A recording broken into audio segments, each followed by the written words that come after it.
Like every other kid in the 80s and 90s, I loved to watch cartoons. And the best time to watch them was either in an after-school block or on Saturday mornings. Of course, there were great Disney ones I liked to watch. Originals like the Gummy Bears. New spins on old characters like Chip and Dale Rescue Rangers and Tailspin. And then there were the adaptations of Disney's animated features like The Little Mermaid and Aladdin.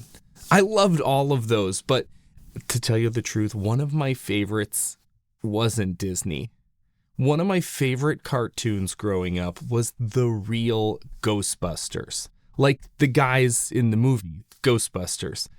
I know it's a universal property kind of thing, but like I just loved the Ghostbusters so much, and I loved their cartoon show. We even had an old VHS tape where my parents had recorded some of the episodes from TV, and I could watch them whenever I wanted to, rewind the tape, and watch them all over again.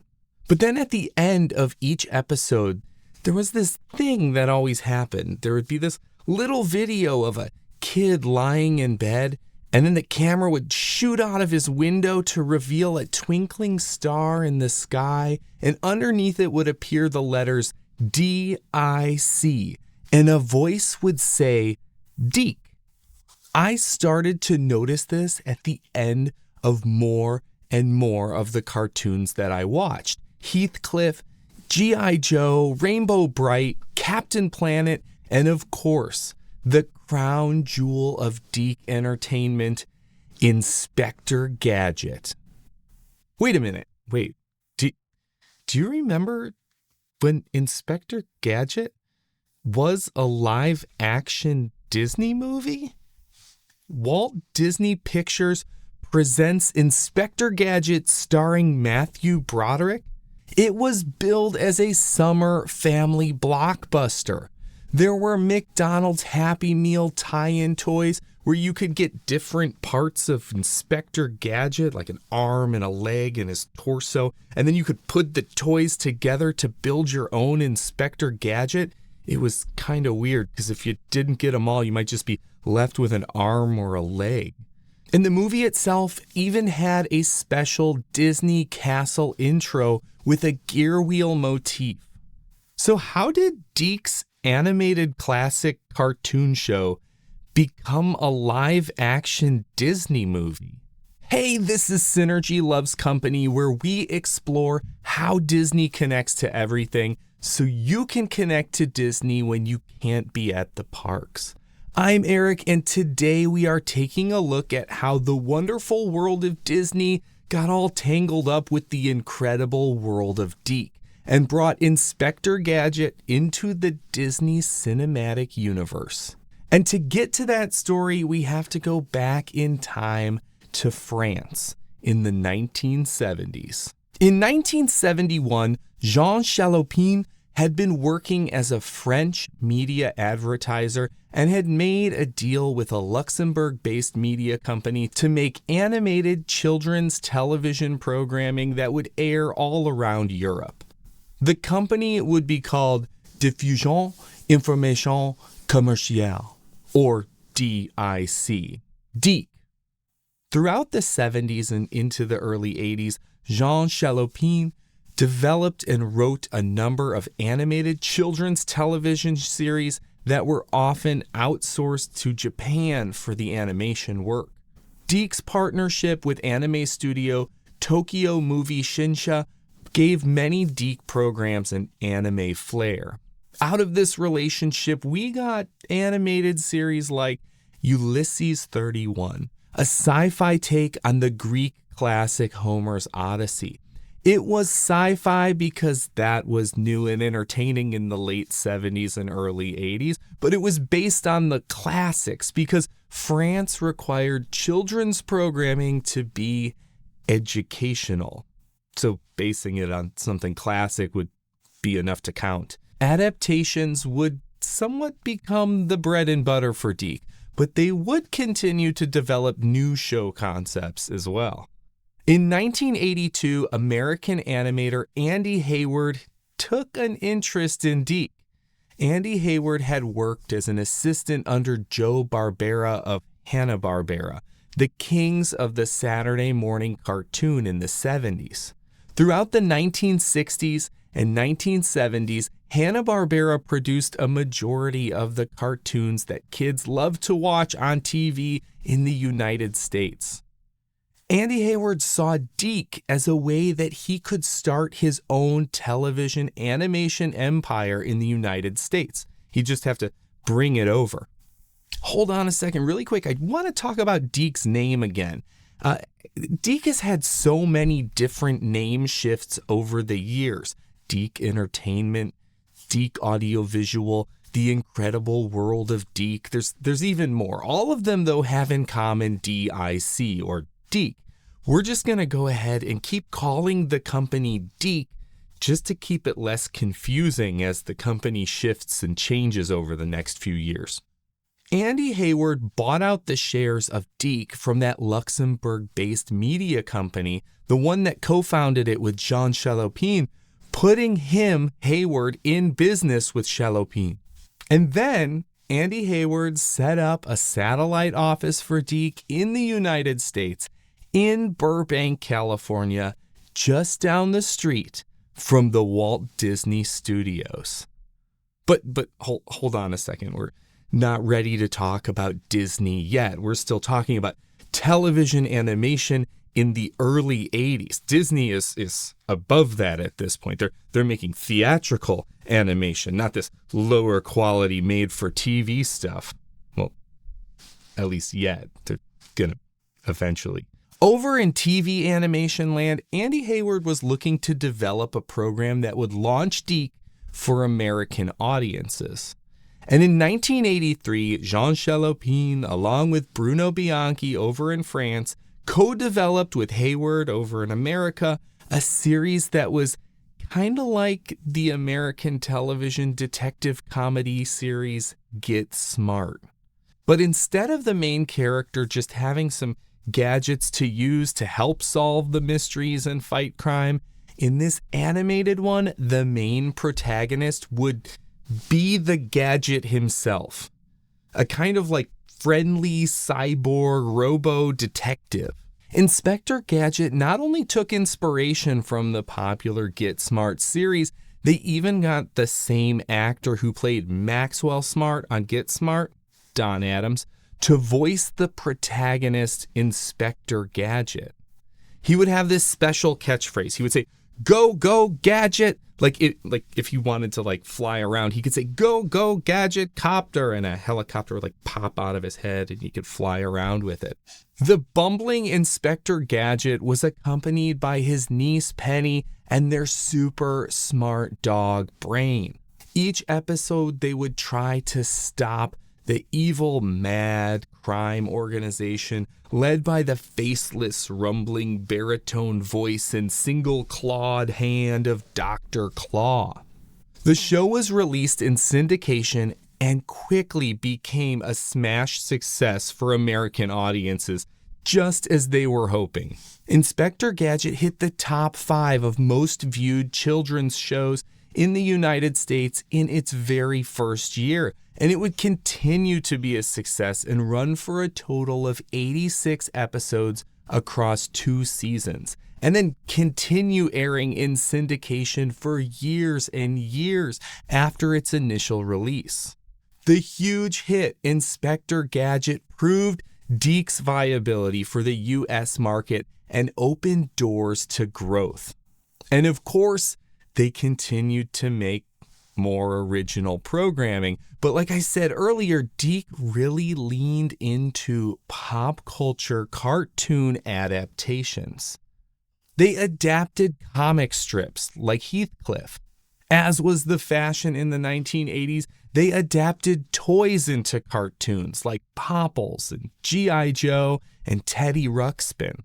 They adapted live-action entertainment into cartoons like the Real Ghostbusters, Hulk Hogan's Rockin' Wrestling, and the New Kids on the Block even got a DIC-produced show. They even tried making their own adapted live action children's programming, like Zoobilee Zoo with Hallmark and Hey Vern, It's Ernest, starring Jim Varney as Ernest, a Disney star in his own right. Did you check out the episode I did on Ernest and Jim Varney and Disney? You should. Let's get back, though, to the DIC Adaptations. They adapted video games like the Super Mario Bros. Super Show, The Legend of Zelda, and Sonic the Hedgehog. They even adapted greeting card characters. After the American Greetings Care Bears movie outshined Disney's Black Cauldron in the summer of 1985, dethroning the theatrical animation kings, DIC adapted the Care Bears for television. DIC also adapted Hallmark's Rainbow Bright into a cartoon. And when Hallmark saw what the Care Bears for American Greetings had done at the box office, they enlisted DIC to help them make a Rainbow Bright theatrical film. 1985's Rainbow Bright and the Star Stealer. In 1985, DIC released their first 2 theatrical films. That Rainbow Bright one and Here Come the Littles, based off of their original series, The Littles, that launched on ABC around the same time as Inspector Gadget in 1983. Even though DIC diversified with movies and live-action television shows, they did stick to what they knew best, television animation. DIC did a lot of syndicated shows that could be picked up by any network in a viewing market who was willing to pay, but they also would work with individual networks to develop animated programming for CBS, NBC, and especially ABC, the American Broadcasting Company. ABC had been the first network to work with DIC in 1983 on The Littles, but the relationship didn't end there. The Littles got that ABC-produced movie, and DIC developed tons more programming for ABC. And of course, some of the ABC affiliates picked up syndicated DIC programming. All right, we got all the players set up. We got DIC, we got ABC, and, this is a Disney show. So now let's get down to business, like the business deals. In the early mid-1980s, while DIC was developing into a Saturday morning juggernaut, Disney was going through some tough times, and through the shakeup that would bring Michael Eisner and Frank Wells on board in 1984. In 1985, after ABC had developed a relationship with DIC, a company called Capital Cities acquired ABC, creating a new company, ABC Capital Cities. Can you feel it coming, Disney fans? In 1987, Andy Heyward, the animator who brought DIC's North American offices online, bought out the whole company and moved its headquarters from France to the United States. In order to do this, though, he took on a lot of debt. He had to sell off some of DIC's assets. Saban of Saban Entertainment, you might know him from the Power Rangers. He bought the international rights to the DIC catalog, and then he sold some of them back to Jean Chalopin, the original co-founder of DIC, and that kind of made some bad blood with Andy Heyward, but they still kind of all work together, but they're like frenemies. It was a whole thing. Saban, though, had actually been working with DIC since the beginning. He wrote the theme songs to tons of the DIC shows, including Heathcliff and Inspector Gadget. And Saban's got a big Disney connection too. Well, are you subscribed? Maybe right now you should take a moment to subscribe so you don't miss a future episode like that one in the near future. All right, let's get back to business. By the time the 1990s rolled in, Disney was back on top of the animation throne with Renaissance classics like The Little Mermaid, Aladdin, and Beauty and the Beast. It was the Disney decade. And Disney also, seeing that television animation was in a boom, they started getting into television animation as well. And they had developed an entire programming block, the Disney Afternoon. Disney was becoming another competitor to DIC. After school and Saturday morning children's programming blocks were in a golden age in the 1990s.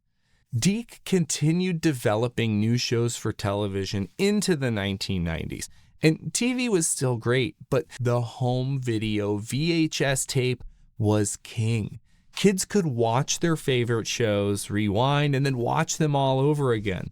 I know I did. And Disney had developed a great distribution arm for those home videos that dated all the way back to the Ron Miller era. Disney's Buena Vista Home Video was exactly who DIC turned to when they wanted to distribute DIC animation on VHS. It was a big deal, and commenting on this business deal, the Disney president of theatrical and worldwide video, Bill Mechanic, said, "We believe DIC is not only one of the leading producers of animation, but also complementary to the product that we're presently releasing," which basically translates to, they make cartoons, we make cartoons, we'll put them all on a videotape and we're all gonna make lots of money. DIC was still making tons of cartoons, but now there was a lot of competition from other children's programmers like Saban, who had the rights to much of the DIC back catalog and was making his own stuff, and Disney, who was making money off of DIC distribution, but also making their own stuff, and Jean Chalopin, who had originally started DIC in France. Even he started a competing animation studio called C&D after Hayward had bought him out of DIC. There was more competition than ever, and it was becoming harder for Andy Heyward to recover from the debt incurred by his 1987 buyout. ABC Cap Cities was trying to get into the cartoon game, and they set their sights on the prolific cartoon maker DIC. ABC Cap Cities bought a majority stake of DIC to help them make more children's programming and help diversify the ABC Cap Cities portfolio. Andy Heyward stayed on board and kept the remaining 5% of DIC. All right, Disney, here we go. By 1995, Michael Eisner wanted to buy a television network to give Disney a more rounded out entertainment portfolio. Michael Eisner would turn Disney into a multimedia corporation, and television was one of the things it was missing. After reaching out to all the major networks, Eisner finally settled on a deal with ABC Cap Cities in 1996. Disney became the owner of the American Broadcasting Company and all of its subsidiaries. And there were a lot of them, some of them pretty high profile, like ABC television stations and radio stations, and then there was ESPN. And then there were some parts of the company like DIC that Disney didn't really even know that they were getting at all. But anyway you slice it, DIC was now a subsidiary of Disney, whether they knew it or not at first. Well, when the dust of the deal settled, they figured it out that DIC was theirs, and Disney pretty much let DIC continue to operate independently, which was the deal they had with ABC. DIC could still make syndicated shows and they could work with other networks, but Disney would get a first look option on any DIC projects. DIC, seeing the possibilities under a company like Disney, launched a new movie-focused arm, DIC Films. The first movie DIC Films and Disney ever produced together was 1998's Meet the Deedles. And you guys, Meet the Deedles is, well, it's not very good. And I know there's going to be some Meet the Deedles fan out there who's like, no, it's the best, but it's not very good. Meet the Deedles is an attempt at a wacky live-action comedy movie produced by Walt Disney Pictures and DIC Entertainment, centered on Phil and Stu Deedle, who are played by Paul Walker and Steve Van Wormer, two wealthy, thrill-seeking surfer twins from Hawaii who accidentally find themselves in Yellowstone National Park. They're mistaken for park ranger recruits and the clueless but good-hearted brothers must stop a disgruntled ex-ranger's bizarre plot to reroute Old Faithful. With over-the-top antics and some colorful characters and total 90s extreme sports vibes, the film aimed for slapstick fun but received pretty lukewarm reception. It became more of a cult curiosity rather than a hit. I don't think I'd even call it a cult classic. Scratch that lukewarm reception. I think it's maybe too kind. Disney and DIC spent $24 million to make the movie, and it only made $4 million back at the box office. I remember watching this one when it first came out, and I was the target demographic, and I just wasn't a big fan. Except for its one saving grace. It had a really ska-heavy soundtrack, and I do love me some ska, so that part was pretty awesome. I do think I am going to have to give Meet the Deedles a second look. It's been years since I've watched it, but you too can give it a look on Disney+. It's actually streaming there. Anyway, Disney, being burnt by the Deedles, wanted to make sure that their next DIC Films collab would be a hit. So DIC pulled out its ace in the hole, the hit they had already produced over 15 years ago. Inspector Gadget. Inspector Gadget would be a star-studded blockbuster affair.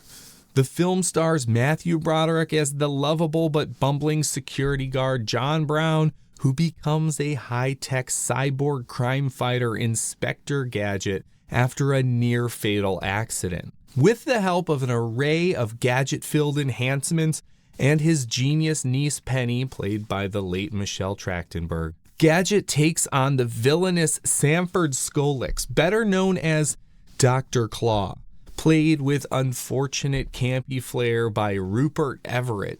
Inspector Gadget co-creator and DIC's own leader Andy Heyward even makes a cameo in the movie as Mr. DIC or Mr. DIC.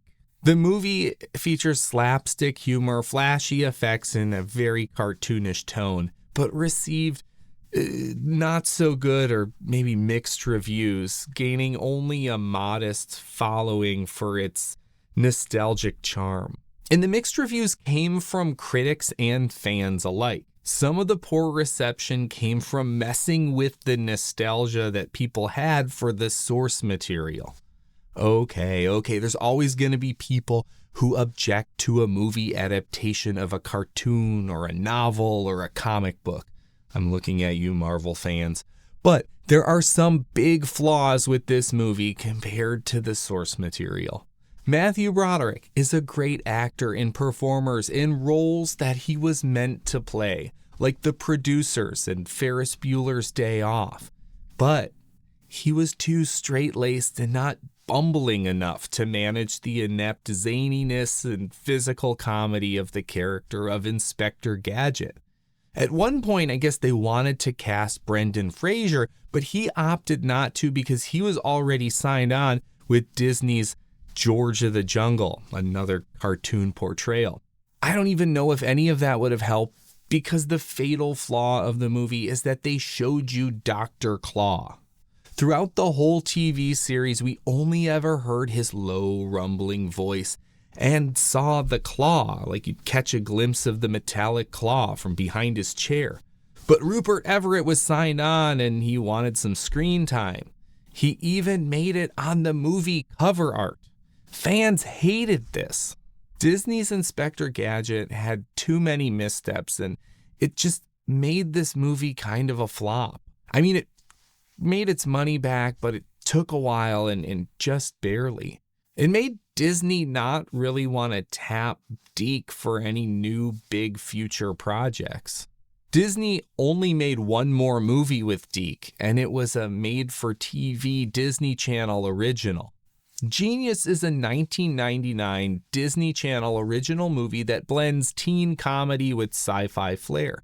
The story follows Charlie Boyle, played by Trevor Morgan, a 13-year-old physics prodigy who enrolls early at a prestigious university to work with his idol, Professor Crickstein, on an anti-gravity project. To fit in and experience normal teen life, Charlie creates a cool alter ego named Chaz and secretly attends a nearby junior high where he tries to impress a girl named Claire. As Charlie juggles his double life, things spiral out of control, leading to classic Disney Channel hijinks and a lesson about being true to yourself. Genius became a fan favorite among early 2000s Disney Channel viewers.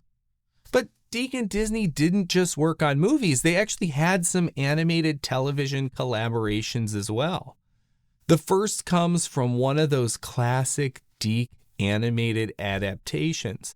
But if you really think of it, Disney is kind of known for adapting things too, folk and fairy tales like Snow White and Cinderella, as well as contemporary children's literature like 101 Dalmatians and Winnie the Pooh into their classic animated features.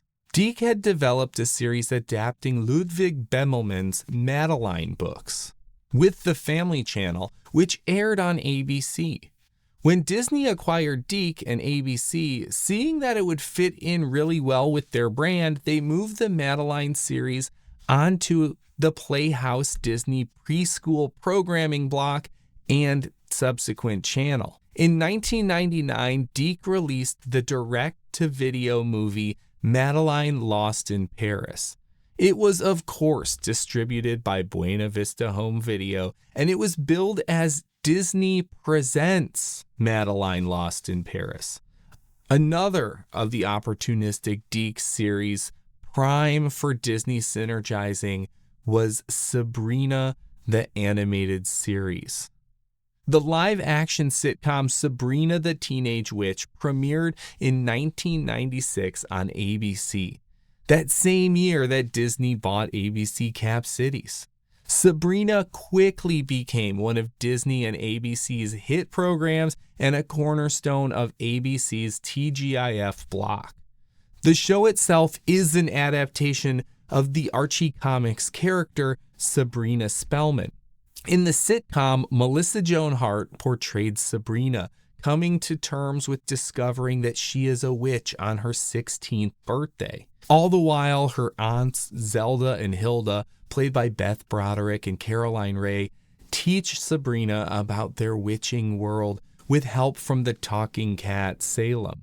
Sabrina the Animated Series, which also aired on ABC, was an adaptation of the already adapted sitcom. But for a spin, in the animated one, Melissa Joan Hart would voice the aunts Hilda and Zelda, while Melissa Joan Hart's little sister, Emily Hart, would voice Sabrina. So there you go. DIC and Disney had some synergistic collaboration, some more successful than others, but it didn't really last that long. 4 years after they acquired ABC Cap Cities, the year 2000, Andy Heyward had partnered up with investors to buy DIC back once again, this time away from Disney. He never intended for DIC to be part of another entertainment company. He wanted it to stand on its own. Originally, as part of the deal, Disney was going to try to retain the rights to the DIC shows that were developed during this time when they were a Disney company. Ultimately, though, Hayward and DIC retained the rights to that programming, and Disney just let DIC go. I mean, Disney never totally seemed that interested in DIC.